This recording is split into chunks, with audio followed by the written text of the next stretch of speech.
saw this Indian film, Bahubali, or വേറെ എന്തെങ്കിലും പേര് പറഞ്ഞിട്ട് that's like great, no, it did well. അപ്പോൾ അവർക്ക് അതേ അറിയുള്ളൂ. നിങ്ങളിപ്പോൾ കണ്ടത് മനോരമയുടെ പഴയൊരു കോൺക്ലേവ് ആണ്. ബാഹുബലിക്കാണ് കഴിഞ്ഞ വർഷം നാഷണൽ ബെസ്റ്റ് അവാർഡ് കിട്ടിയത്.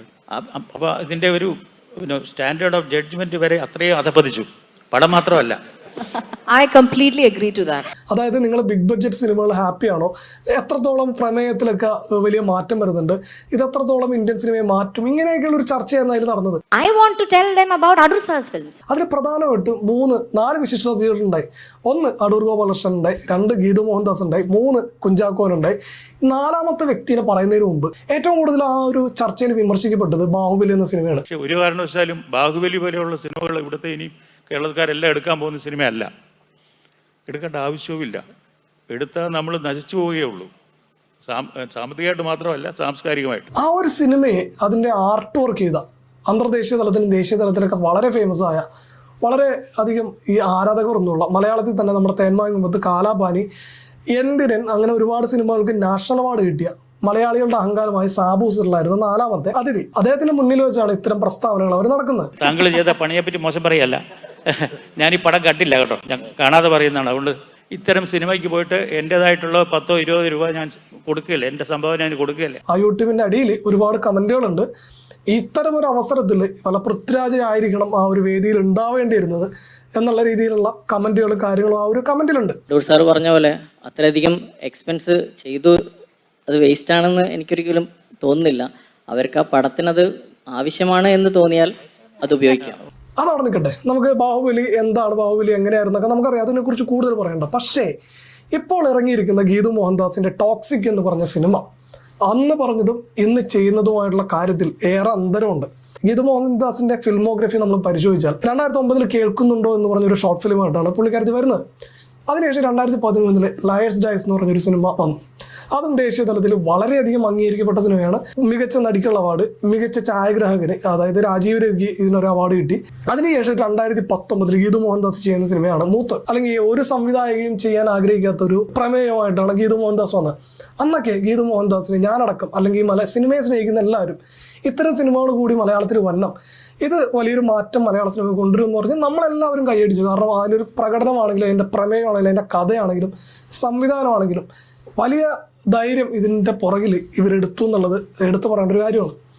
അതിനുശേഷമാണ്, അതായത് കൃത്യമായിട്ട് പറഞ്ഞാൽ 3ാമത്തെ സിനിമയാണ് ഈ ടോക്സിക് എന്ന് പറഞ്ഞ സിനിമ.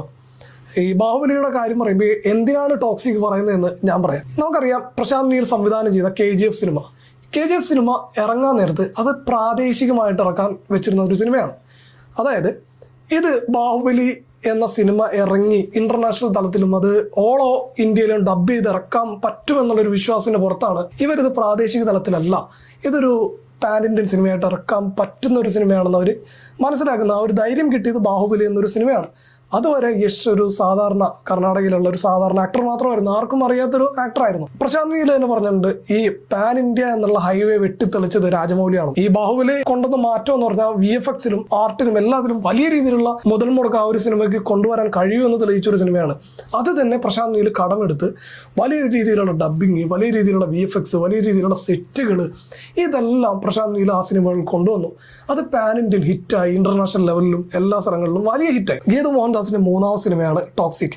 ഈ 2 സിനിമകളും ഒരു അവാർഡ് ബേസ്ഡ് സിനിമകളായിരുന്നു, ലയേഴ്സ് ഡേയ്സും മൂത്തോനും. 3ാമത്തെ സിനിമ ടോക്സിക്കിലേക്ക് എത്തിയിരിക്കുമ്പോൾ ഗീതു മോഹൻദാസിന്റെ ഫിൽമോഗ്രഫിയിൽ ആ ഒരു ചേഞ്ചിൽ, ആ ഒരു ഷിഫ്റ്റിംഗ് ഇല്ലേ, is when they claim these movies to be international cinema. പക്ഷെ ഇത് നോക്കൂ, ഇതിന്റെ ക്വാളിറ്റി, ഇതിന്റെ VFX, ഇതിന്റെ ഇത് ആക്ടേഴ്സ് എന്നൊക്കെ പറഞ്ഞ് അങ്ങ് ഒരു വേറെ ലെവലിലേക്ക് ഇത് കൊണ്ടുപോകുമ്പോൾ, and when I travel abroad and when my friends say that, oh, I saw this Indian film, Bahubali. അപ്പോൾ KGF വഴിയാണ് ടോക്സിക് എന്ന സിനിമയിലേക്ക് യശ് എത്തുന്നത്. അപ്പോൾ KGF എങ്ങനെ വന്നു എന്ന് പറഞ്ഞാൽ അത് ബാഹുബലി എന്നൊരു സിനിമ തന്നെയാണെന്ന് നിസ്സംശയം നമുക്ക് പറയാൻ പറ്റും. And when I travel abroad and when my friends say that, oh, I saw this Indian film, Bahubali, or വേറെ എന്തെങ്കിലും പേര് പറഞ്ഞിട്ട് that's like great, no, it did well, അപ്പോൾ അവർക്ക് അതേ അറിയുള്ളൂ.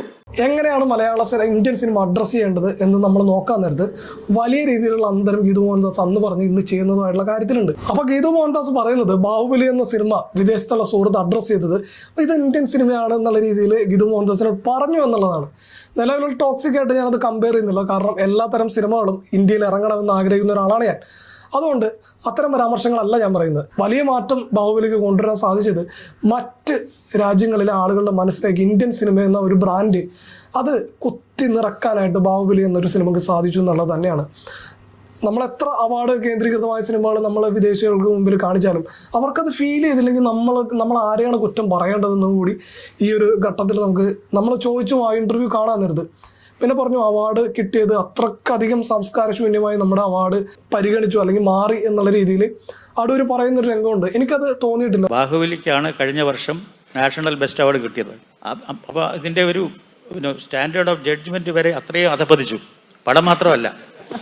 I completely agree to that. ഒരു കുട്ടിക്ക് മുതൽ ഒരു അപ്പൂപ്പന് വരെ കാണാൻ പറ്റുന്ന ആസ്വദിച്ച് കാണാൻ പറ്റിയ ഒരു സിനിമയായിരുന്നു ബാഹുബലി എന്നുള്ളത്. അത് കഥയിലായാലും അതിൻ്റെ അവരുടെ പ്രകടനത്തിലായാലും ഡയറക്ഷനിലായാലും മൊത്തത്തിൽ ആ ഒരു ബാഹുബലി കൊണ്ടുവന്ന മാറ്റം അത് മലയാള സിനിമയ്ക്ക് അല്ലെങ്കിൽ ഇന്ത്യൻ സിനിമയ്ക്ക് കൊണ്ടുവന്ന ഒരു വിപ്ലവകരമായിട്ടുള്ള ഒരു മാറ്റമുണ്ട്. അതെടുത്ത് പറയേണ്ട ഒന്നാണ്. I think we are given employment wise, I think the whole film, in that film about I think 1,67,000 people had worked in that film, 2 parts. So many people had got work. Job is a important thing where people want to earn money. So in that way, economics wise, I think if everything does well, everyone has a share in that and everyone benefits out of it. Baahubali പോലുള്ള സിനിമകളെ വിമർശിക്കാൻ നേരത്ത് അത് എത്രത്തോളം ആളുകളുടെ ഉള്ളിൽ ചലനം ഉണ്ടാക്കി, എത്രത്തോളം ആളുകൾ ഇപ്പോഴും അതിന് ഇഷ്ടപ്പെടുന്നു എന്നുള്ളത് ആലോചിച്ചിട്ട് വേണം അത്തരം പരാമർശങ്ങൾ നടത്താൻ. പഴയൊരു ചർച്ചയാണ്. അതിനെ ട്രോളാനോ ആരെയോ റോസ്റ്റാനോ ശ്രമിച്ചതല്ല ശരിക്കും. പക്ഷേ അതിലെ കമൻറ്റ് സെക്ഷൻ കാണാൻ നേരത്ത് ആ ഒരു ഇൻ്റർവ്യൂവിന് അല്ലെങ്കിൽ ആ ഒരു കോൺക്ലേവിന് എതിരെയാണ് സാധാരണ പ്രേക്ഷകനെന്ന് നമുക്ക് മനസ്സിലാവും. അത് നിങ്ങൾക്ക് ഇപ്പോഴും യൂട്യൂബിൽ കാണാൻ പറ്റും. ആ ഒരു വീഡിയോ കണ്ടിട്ട് അഭിപ്രായം പറയാം. അപ്പോൾ ഞാൻ പറഞ്ഞതിൽ വല്ല തെറ്റുണ്ടെങ്കിൽ അത് തെറ്റാണെന്ന് ചൂണ്ടിക്കാണിക്കുകയും ചെയ്യാം. നമ്മളെ മനസ്സിനെ ഇഷ്ടപ്പെടുത്തുക അല്ലെങ്കിൽ നമ്മളെ ചിന്തിപ്പിക്കുക, നമ്മളെ ചിരിപ്പിക്കുക, നമ്മളെ വിസ്മയിപ്പിക്കുക, ഇതൊക്കെയാണ് സിനിമ എന്നാണ് എനിക്ക് തോന്നിയിട്ടുള്ളത്. അത് വിദേശികളെ ഏറ്റെടുക്കുമ്പോൾ ഇതാണ് ഇന്ത്യൻ സിനിമ എന്ന് ആരും കരുതേണ്ടതില്ല. നമ്മൾ ഇഷ്ടപ്പെടുന്നത് എന്താണോ അതാണ് നമുക്ക് ഏറ്റവും ഇഷ്ടപ്പെട്ട സിനിമ. അപ്പോൾ നിങ്ങൾ ഈ ഒരു ഇൻ്റർവ്യൂ കണ്ടിട്ട് എൻ്റെ ഈ ഒരു വീഡിയോ ഇഷ്ടപ്പെട്ടാൽ കമൻറ്റ് ചെയ്യുക. ഇതിനെ നമുക്ക് ആരോഗ്യകരമായ ചർച്ച ഇതിലൂടെ നടത്താം. ആരെയും തെറി പറയാനോ ആരെയും ചീത്ത വിളിക്കാനോ ശ്രമിക്കേണ്ടതില്ല എന്നുകൂടി ഈ അവസരത്തിൽ പറയുന്നു. അടുത്ത വീഡിയോയിൽ കാണുന്നവരെല്ലാവർക്കും ബൈ.